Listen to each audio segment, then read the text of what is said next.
Estamos aqui com o senhor Marcelo Dias. Muito boa tarde, senhor.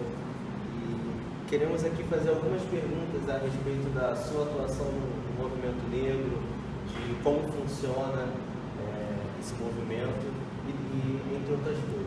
Ok, fica à vontade. Como funciona o MNU e pelo que ele luta? O Movimento Negro Unificado, o MNU, é uma organização do movimento negro fundada em 18 de junho de 1978, em plena ditadura militar. Naquela época, a ditadura militar proibia que se falasse em racismo no nosso país. A criação do MNU foi em cima de dois fatos de violência. Uma foi uma violência racista, que foi o Clube Tietê, em São Paulo, que proibiu 4 jovens negros de frequentar o clube. E a outra foi o assassinato de um jovem trabalhador negro, Robson Luiz, em São Paulo também. Então, a principal bandeira de luta do MNU, quando foi criado, foi a luta contra a violência em cima da juventude negra, a exclusão racial nos espaços de poder da sociedade, a luta pela introdução da história da África e do negro no currículos escolares. Enfim, naquele ato a gente apresentou uma carta de princípio que rege até hoje o movimento negro unificado, né? A gente coloca aqui na carta de princípio quem é a população negra no Brasil, como a gente enxerga a população negra no Brasil. Entendemos como negro todo aquele que possui na cor da pele, no rosto ou nos cabelos sinais característicos dessa raça. Aqui está a carta de princípio que eu deixo com vocês, para vocês conhecerem melhor o documento fundante do movimento negro unificado. Muito obrigado. Como foi o seu ingresso, doutor, no MNU, sua trajetória e experiências pessoais que você teve nas militâncias durante todo esse ano? O Movimento Negro Unificado foi fundado em 78. Eu comecei a militar no Movimento Negro muito jovem, eu tinha 16 anos de idade, quando eu fui despertado para a questão da discriminação racial. Eu estudava num colégio aqui em Olaria, chamado Escola Municipal Coronel Assunção. Eu estava no último ano do primário, naquele tempo era primário, né? Estava no último ano do primário e a professora de português pediu para nós fazermos lermos um livro, uma revista, um jornal e a gente apresentar um trabalho lá na frente sobre o que a gente, um fato da atualidade, da conjuntura. E eu, passando na banca de jornal, eu vi o Jornal do Brasil assim na banca e a manchete era: mais de 1000 jovens negros mortos pelo exército. Aquilo não era um fato comum. 1000 jovens serem assassinados assim de uma vez só.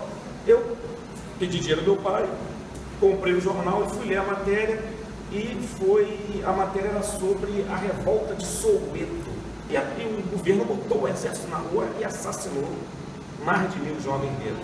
Eu falei sobre isso na aula. E o meu melhor amigo na época, hoje falecido, o Luiz Cláudio, branco, meu melhor amigo, ele lá no final da sala ele gritou: preto tem que morrer mesmo. Falou brincando, de sacanagem, mas aquilo me chocou. Ele era meu melhor amigo, né? Então eu fui conversar com ele no final e mostrei o jornal para ele. E ali despertou a minha consciência racial. E com 16, 17, 18 anos começou essa minha luta que culminou em 1990, eu me elegendo deputado estadual. Eu criei a primeira comissão de combate ao racismo de uma casa legislativa no Brasil.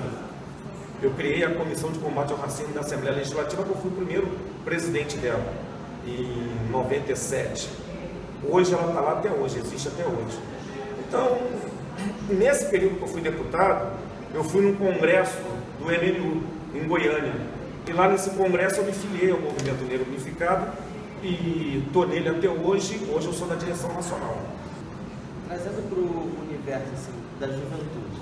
A respeito das cotas raciais, o senhor é a favor ou é contra? É uma pergunta totalmente favorável, porque se você pegar o ano de 1889, quando foi fundada a República no Brasil, até dezembro de 2002, quando Fernando Henrique deixou a presidência, você vai perceber que a presença da juventude negra nas universidades era muito pequena, era uma presença ínfima, né? Nas universidades particulares o número era um pouco maior, porque era uma situação cruel. Os negros são o setor mais pobre da população e estudava em escola particular que é paga. Então o pai, a mãe, os irmãos mais velhos ralavam pra caramba, trabalhavam pra caramba para colocar o jovem negro numa universidade particular. E as universidades públicas de melhor, inclusive, qualidade, né, no ensino, como a UERJ, a UFRJ, a UF, as universidades de São Paulo, a USP, essas universidades eram majoritariamente brancas. Você chegava na UERJ antes das cotas, em 2002, você chegava no pátio da UERJ e só tinha carrão. E só brancos. Então eram os filhos da classe média que pagavam o ensino fundamental e o ensino médio em colégios de alto nível, tipo São Bento. Colégios pagavam e depois iam estudar de graça na faculdade pública, bancada pelo dinheiro de todos nós, pobres e ricos. Então era algo muito cruel, esse apartheid nas universidades no Brasil. Então, a UERJ foi a primeira universidade do Brasil a estabelecer as cotas. Hoje já foi formada uma turma de medicina majoritariamente negra, há 2 anos atrás. Hoje, todas as universidades públicas federais têm cotas raciais. Nos últimos 3 anos, mais de 150 mil jovens negros entraram nas universidades. Entrou mais jovens negros nas universidades nos últimos 12 anos do que nos 110 anos entre 1889 e 2002. Então as cotas vitoriosas é uma política necessária para a gente construir uma verdadeira democracia racial no nosso país. Por isso sou totalmente favorável às cotas e nós esperamos que os estudantes brancos, que a população branca entenda que um país democrático, um país verdadeiramente desenvolvido, precisa do talento e do conhecimento e da habilidade de toda a população.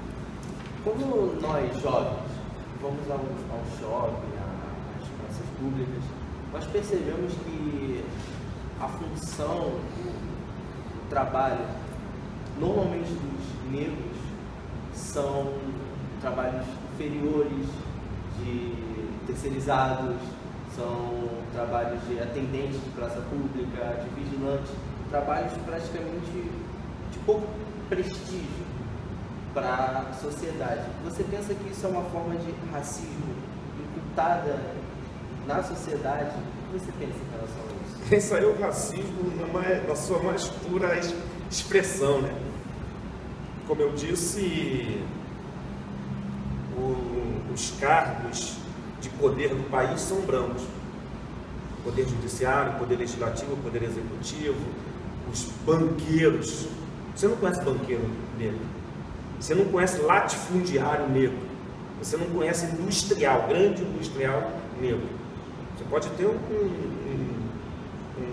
industrial médio, pequeno empresário negro. Agora, grande industrial negro não existe no Brasil. Ao contrário dos Estados Unidos. Aqui você não tem grandes banqueiros negros. Então, os cargos, o topo da pirâmide é branca. Vai descendo, a pirâmide vai escurecendo. Quando chega na base, a base é negra. Né? A base é negra. nessa pirâmide chamada Brasil. Então, os negros estão nos serviços subalternos. Agora que a geração das cotas estão se formando, de 2, 3 anos para cá, né? A cota começou em 2002, na UERJ, mas nas universidades públicas federais, depois veio a UNB, a primeira federal. Então, 2005, 2006, agora, com 5 anos, 2010, agora está se formando a primeira geração das universidades, e que não são tantos. Então, o negro no curso superior no Brasil é muito pouco. Então, os cargos, até mesmo os cargos de gerência, fica na mão de quem tem curso superior. Então, como os negros não têm curso superior, eles ficam nos cargos subalternos. Agora, mesmo quando não precisa de nível superior para você ser gerente de uma lojinha qualquer de shopping, não precisa de nível superior. Mesmo assim, a prioridade são os brancos, não são os negros. Então, essa pergunta é relevante porque vocês percebem a divisão racial do trabalho. Existe uma divisão racial nas universidades, no sistema político e financeiro, e também existe uma divisão racial no mercado de trabalho. A mulher ganha menos do que o homem negro ganha menos do que a mulher branca, e a mulher negra ganha menos do que todo mundo. É a base da base: a mulher negra, homem negro, mulher branca e o homem branco no topo. Essa é a realidade da sociedade que a gente precisa mudar. O MNU está aí para lutar contra isso. É muita luta, muita manifestação, e com esse governo que entrou aí vai piorar tudo. Muito obrigado, doutor Marcelo Dias. Foi um prazer. É isso aí.